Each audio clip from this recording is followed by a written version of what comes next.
आप सभी को मैं ये बता रही हूँ कि भगवान भोलेनाथ जी के ऊपर चढ़ा हुआ प्रसाद खाना चाहिए या नहीं। भारत में हर तरह से प्राणी रहते हैं, हर प्रकार के प्राणी रहते हैं। तो हम बात करने जा रहे हैं कि भोलेनाथ के ऊपर चढ़ा हुआ प्रसाद को ग्रहण करना चाहिए या नहीं। बड़े श्रद्धा पूर्वक से इस कथा को समझिएगा, सुनिएगा, जानिएगा। आप सभी जानते हैं कि इस मेरे भारत देश पर हर प्रकार के प्राणी रहते हैं। हिंदू, मुस्लिम, सिख, ईसाई। हिंदुओं का धर्म है कि हर मंदिर पर जाते हैं, अपनी पूजा पाठ करते हैं। मुस्लिमों का भी आप त्योहार जानते हैं, वो भी अपने धर्म पर लगे रहते हैं। तो हम अपनी ओर की बात कर रहे हैं। जैसे कि आप सभी पूजा पाठ करते हैं, तो पूजा करने के पश्चात आप भगवान को भोग लगाते हैं, प्रसाद चढ़ाते हैं। उसके बाद वहां पर मौजूद सभी सदस्यों को प्रसाद वितरण करते हैं, देते हैं। तो ये हमारी मान्यता अवश्य है कि आप अगर वहां प्रसाद चढ़ा रहे हैं तो हर सदस्य को देना आपका परम धर्म है और प्रसाद देना चाहिए। मैं उस प्रसाद की बात कर रही हूँ जो भगवान भोलेनाथ पर आप चढ़ा देते हैं। अगर उसे कोई भगवान भोलेनाथ के ऊपर से उतार के खाए, उस प्रसाद की मैं बात कर रही हूँ। लोग भगवान भोलेनाथ का प्रसाद लेने से, जो भगवान भोलेनाथ के भक्त होते हैं, वो प्रसाद लेने से इतराते हैं थोड़ा कि मैं कहीं ये प्रसाद लेकर कहीं कुछ गलत तो नहीं कर रहा हूँ। प्रसाद लेना आपका स्वाभाविक है। हर देवताओं का प्रसाद आपको अर्पण करना ही चाहिए।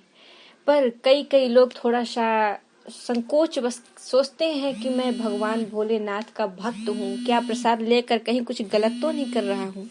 और लेकर ये प्रसाद को लेकर इसलिए परेशान लोग रहते हैं कि शिवलिंग में भगवान का एक नाम चंडेश्वर भी रखा गया है, जिसमें इसी कारण बस देखकर सोचकर कई लोग भगवान भोलेनाथ का प्रसाद लेने से इतराते हैं।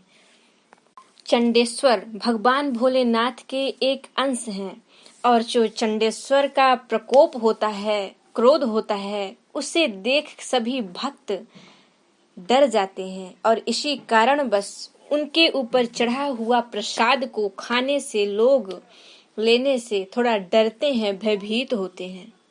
और चंडेश्वर नाम के भगवान शिव के अंश को देख और उनके स्वरूप को देख सभी डरते हैं। इसी कारण बस उनका प्रसाद लेने से लोग डरते हैं।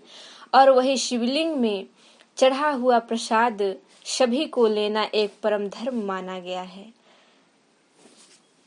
शिवलिंग पे चढ़ा हुआ प्रसाद जैसे चीनी मिट्टी, पत्थर या आप लोग मिट्टी की मूर्ति बनाकर अगर चढ़ाते हैं, उस पर चढ़ा हुआ प्रसाद को कभी नहीं खाना चाहिए। अगर आप उसे उतार कर किसी साधु संत को भी दे दें तो ये धर्म है, आप स्वयं ना खाएं। क्योंकि आप सभी जानते हैं कि शिवलिंग वो चंडेश्वर का भी अंश है। शिवलिंग भगवान भोलेनाथ का ही चंडेश्वर अंश है।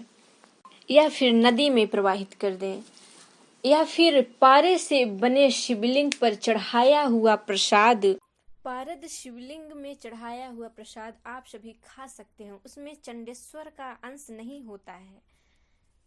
पारद शिवलिंग असल में वो महादेव का ही अंश होता है। उसमें प्रसाद चढ़ा हुआ ग्रहण करने से उसमें कोई दोष नहीं होता है। जैसे घर में शिवलिंग, पारद आदि और शालिग्राम जो होता है वो भगवान विष्णु का ही अंश है। इसलिए अगर आप अपने घर पर शालिग्राम की मूर्ति रखे हुए हैं, उस पर प्रसाद चढ़ाया हुआ है, तो आप उसे निश्चिंत होकर ले सकते हैं, खा सकते हैं। वो प्रसाद को आप ग्रहण कर सकते हैं। जिन पर भगवान भोलेनाथ की मूर्ति नहीं होती है, शिवलिंग नहीं होती है, वो एक मूर्ति रखते हैं और उस पर प्रसाद चढ़ाया हुआ खाने से आपको कोई पाप नहीं होता है। तो आप सभी समझ गए होंगे कि किस भगवान पर चढ़ा हुआ प्रसाद खाना चाहिए और किस शिवलिंग पर चढ़ा हुआ प्रसाद नहीं खाना चाहिए।